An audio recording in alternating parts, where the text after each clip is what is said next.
CPIM রাজ্য দপ্তরে শ্রদ্ধার সঙ্গে পালিত হলো কার্ল মার্কসের 208তম জন্মবার্ষিকী। সাম্যবাদী তত্ত্বের প্রবর্তক ও বিশ্ববিখ্যাত দার্শনিক কার্ল মার্কসের 208তম জন্মবার্ষিকী উপলক্ষে সিপিআইএম রাজ্য দপ্তরে এক গম্ভীর ও তাৎপর্যপূর্ণ অনুষ্ঠানের আয়োজন করা হয়।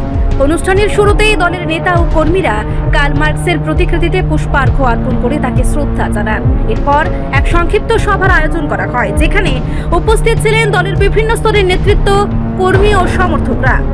সভায় বক্তব্য রাখতে গিয়ে সিপিআইএম রাজ্য সম্পাদক জিতেন্দ্র চৌধুরী কার্ল মার্কসের জীবন দর্শন এবং তার সংগ্রামী চিন্তাধারার উপর বিস্তারিত আলোকপাত করেন। তিনি বলেন, মার্কস তার লেখনী ও চিন্তার মাধ্যমে বিশ্বজুড়ে শ্রমজীবী মানুষের অধিকার প্রতিষ্ঠার পথ দেখিয়েছেন।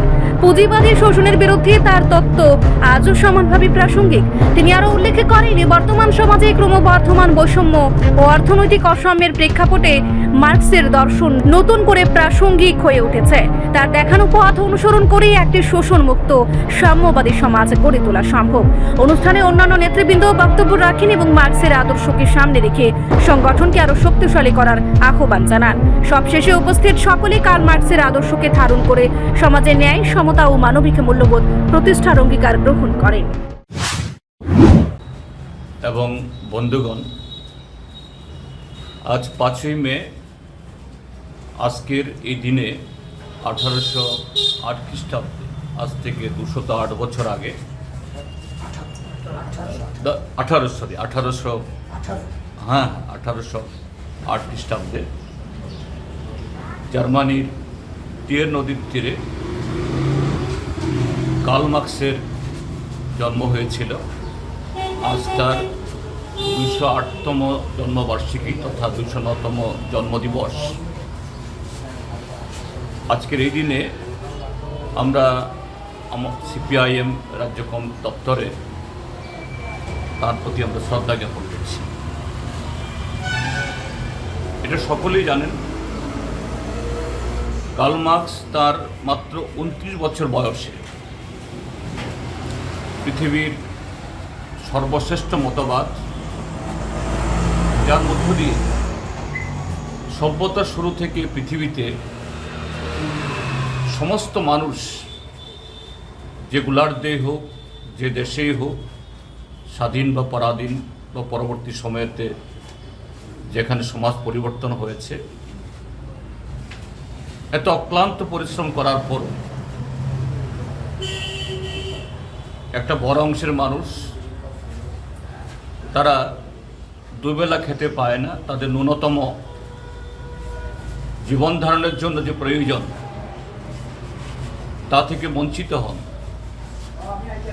এবং সামাজিক, অর্থনৈতিক নানা বৈষম্য, এটা সে সভ্যতা শুরু থেকে লেগে আছে। তার সমাধান কোন পথে সম্ভব এবং এই বৈষম্যের পেছনে মূল কারণ কি, এটাই যে ঐতিহাসিক বস্তুবাদের মধ্য দিয়ে কিভাবে উদ্বৃত্ত শ্রম, এটা একটা অংশের মানুষ সংখ্যাগরিষ্ঠকে শোষণ করার মধ্য দিয়ে তার মুনাফার পাহাড় তৈরি করে এবং সেই পাহাড় তৈরি করার ক্ষমতাকে টিকিয়ে রাখার জন্য কিভাবে তাদের শোষণের নানা জাতাকল, অস্ত্র, এটাকে আরও তার প্রয়োগ করেন। তিনি শুধু এটাই আবিষ্কার বা এই তার ব্যাখ্যা তিনি করেননি, এ থেকে মুক্তি পাওয়ার জন্য কোন পথে যেতে হবে তিনি সে পথও দেখিয়েছেন, যে শ্রমিকদের নেতৃত্বে সমাজ তৈরি হলে পরে এই সমস্ত ধরনের বৈষম্য তার অবসান করবে। তো আজকে তার যে এই 209তম জন্মদিবসে তার সেই কমিউনিস্ট ইশতেহার প্রকাশের প্রায় 250 বছর পর বাদে আমরা পৃথিবীর বা সময়ের যে জায়গায় দাঁড়িয়ে আছি, আমরা লক্ষ্য করছি এই সময়েতে যারা এইভাবে এই মুনাফাকে সারা শুধু কোনো একটা দেশের অভ্যন্তরে না, সারা পৃথিবীব্যাপী কক্ষিগত করছে। এই মুহূর্তে তাদের রমরমা, এই মুহূর্তে তারা বেপরোয়া। এমনকি এই সময়েতে দুটি যুদ্ধ চলছে আমাদের পৃথিবীতে।